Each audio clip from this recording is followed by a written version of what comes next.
대학교는 강의 시간표를 직접 짜는데 혹시 시간표를 짤 때 팁 같은 것이 있을까요? 학생들이 이제 처음 대학에 들어와서 흔히 하는 실수 중에 하나가 시간표를 내 마음대로 짤 수 있다 보니까 좀 수업과 수업 사이에 텀을 좀 넓혀서 그 시간에 좀 놀기도 하고 쉬고 싶기도 한 학생들이 많아요. 근데 그렇게 공강 시간을 많이 두는 건 저는 개인적으로 좀 비추해요. 왜냐면 처음에는 할 게 많은데 가면 갈수록 그 공간 시간에 학교에서 할 게 진짜 없거든요. 어디 놀러 나갈 수도 없고 어차피 다시 학교로 와야 되니까. 그래서 저는 공강 시간을 좀 최소화하는 걸 좀 추천하는 편입니다.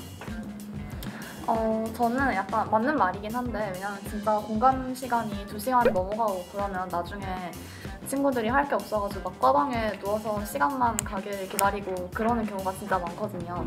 근데 저는 그래도 일단 밥 먹는 시간은 꼭 있어야 된다고 생각을 해요. 그리고 너무 하루에 몰아서 듣거나 아니면 연강이라고 이제 두세 개, 네 개 이렇게 수업을 막 붙여가지고 시간표를 짜는 친구들이 있는데, 그거는 저는 너무 그렇게 타이트하게 해도 안 된다고 생각을 하거든요.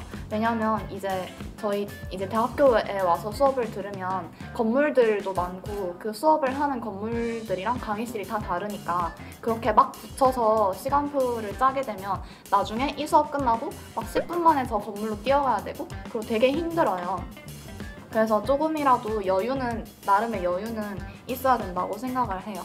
그리고 또 이렇게 너무 타이트하게 여러 수업을 하루에 몰아서 듣고 그렇게 하면 또 시험 기간 때도 진짜 힘들거든요. 시험 기간 때 그 하루에 내가 넣었던 수업을 시험을 다 쳐야 돼요. 그러니까 내가 3개를 연강으로 이렇게 하루에 다 몰아서 넣으면 시험 기간 때 월요일에 시험을 3개나 쳐야 된다는 말이거든요. 그래서 저는 보통 하루에 한 2개 이렇게만 넣거든요.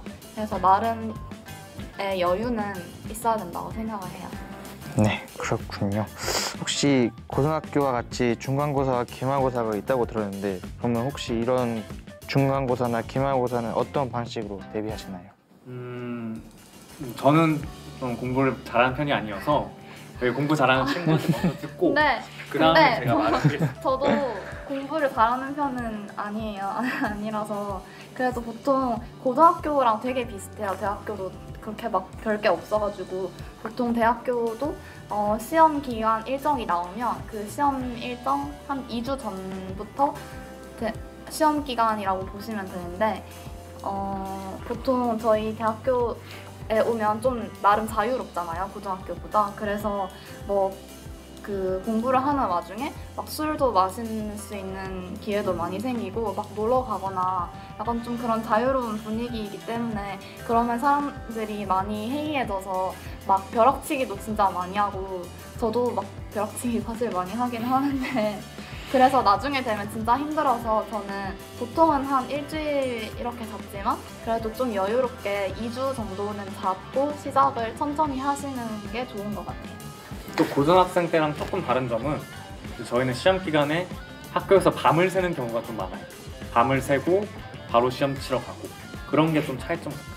네, 시험 기간에는 막 강의실도 다 열어놓고 밤새 24시간 다 철야 강의실이라고 해서 학생들이 공부할 수 있도록 도서관이랑 이제 대학 건물들 다 열어놓고, 네, 기숙사도 시험 기간 때는 통금이 없거든요.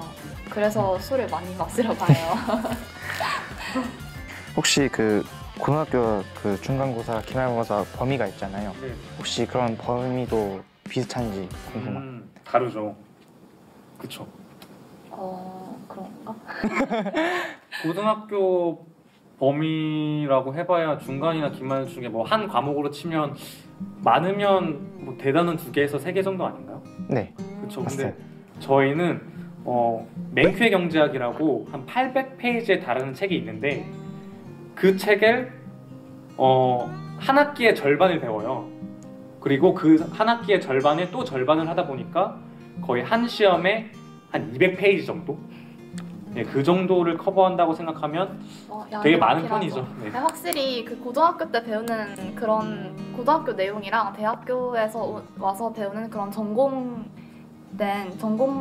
과목이랑 분량 차이가 많으니까 그런 건 있는데, 고등학교는 이제 선생님들이 이번 시험 범위는 여기서부터 여기까지 이렇게 딱 정해주잖아요. 몇 페이지부터 몇 페이지까지 그런 식으로 정해주는데 대학교는 그런 게 많이 없어요. 그냥 시험 전까지 배운 모든 내용 이런 식이거든요. 맞아. 그 교수님이 이번 시험 범위는 여기서부터 여기까지다라고 그렇게 잘 얘기를 안 해주세요. 그냥 보통 그냥 그 전에 배운 내용들을 다 시험 준비를 하는 거예요.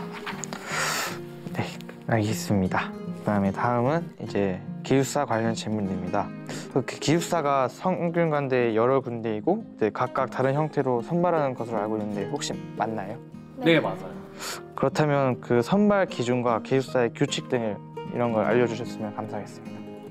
선발 기준은 우선 성적이죠. 네, 학점 순으로 커트라인을 잘라서 그 학점이 넘어가는 사람은 이 기숙사에 살 수 있고 그런 형식으로 되어 있고 기숙사의 특별한 규칙을 설명해 주자면 저희 학교는 기숙사가 크게 두 분류로 나누어져 있어요. 이제 직영 기숙사랑 임대 원룸 이렇게 두 종류인데 직영 기숙사는 이제 학교에서 직접 지어서 운영하는 기숙사예요. 그래서 통금도 있고 관리가 조금은 빡센 편이에요. 근데 임대 원룸은 저희 이제 일반 빌라를 학교가 계약을 해서 학생들한테 임대해주는 형식이라서 통금이 없어요. 그냥 자취하는 거랑 똑같다고 보시면 돼요. 그래서- 학교에서 임대만 해주고 나머지 관리는 따로 하는 거기 때문에 그냥 기숙사는 우리가 일반적으로 생각하는 뭐 고등학교, 대학교 기숙사랑 똑같고 임대 원룸은 그냥 학교에서 임대만 해주는 형식이에요. 그래서 임대 원룸은 따로 돈이 들어가나요? 그쵸? 똑같이 돈을 내는데 아무래도 임대 원룸이 좀 더 편하니까 조금 더 비싼. 네. 네, 그리고 가격. 기숙사는 그 딱 기간이 한 학기 중이거든요. 근데 임대 원룸은 방학 때까지 포함해서 그게 또 해요. 좋은 점. 네. 혹시 기숙사는 몇 명끼리 자는지 알 수 있을까요? 종류가 저희 다양하지 않나요? 근데 대표적으로는 네. 2인 1실이 2인 원칙이고 1실.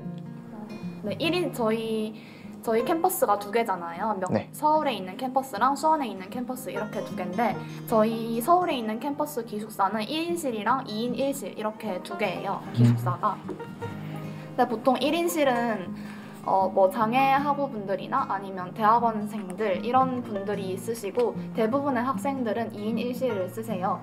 그리고 이제 수원 캠퍼스에서는 뭐 거기는 되게 다양하다고 알고 있거든요. 뭐 3인 3실, 4인 4실, 4인 1실 이런 식으로 되어 있어요. 네. 그렇다면 이제 마지막으로 선배님께서 이제 대학에 들어오기 전에 이 학과에 대해 들었던 느낌과 현재 느낌의 변화가 있나요? 있죠. 네. 먼저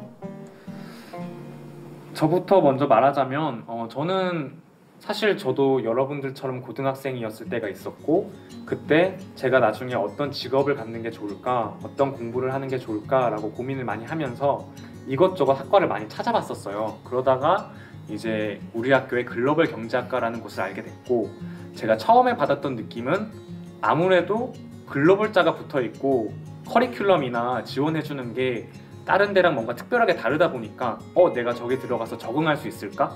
남들보다 뒤처지진 않을까? 라는 생각으로 좀 걱정 반, 기대 반 하고 들어왔는데 막상 들어와 보니까 사람들도 너무 좋고 또 학교에서도 학생들한테 적극적으로 지원을 많이 해주니까 지금은 참 잘 들어왔다 싶어요. 이렇게 만족스러운 학교 생활을 하고 있습니다. 그럼 진짜 마지막으로 한 가지만 뭐. 여쭈겠습니다. 그 혹시 성균관대 그 경제에 관련된 동아리가 있잖아요. 네. 혹시 그거에 대해서 간단한 소개 한 줄만 부탁드립니다. 저희 학교 경제 동아리요? 네. 일단 저희 학과 안에서도 경제 동아리가 여러 개 있고요. 또 학회가 되게 많거든요. 대학교에는 학회라고 이제 동아리라기보다는 이제 다 같이 모여서 그 특정 주제에 대해서 같이 논하고 발표하고 같이 공부하고 그런 학회들이 되게 많아요. 이제 경제학과랑 관련된 학회도 되게 많은데 뭐 예를 들면 금융학회라던가 투자학회. 투자라던가 근데 그런 게 또 동아리로도 많이 있어요. 뭐 직접 투자하고 주식하는 그런 동아리도 많이 있고 대학교에 오면 그런 되게 생각보다 되게 다양한 동아리들이 되게 많아요. 네, 그러면 이상으로 성균관대학교 글로벌 경제학과 인터뷰를 마무리하겠습니다. 저희 인터뷰에 응해주셔서 감사합니다.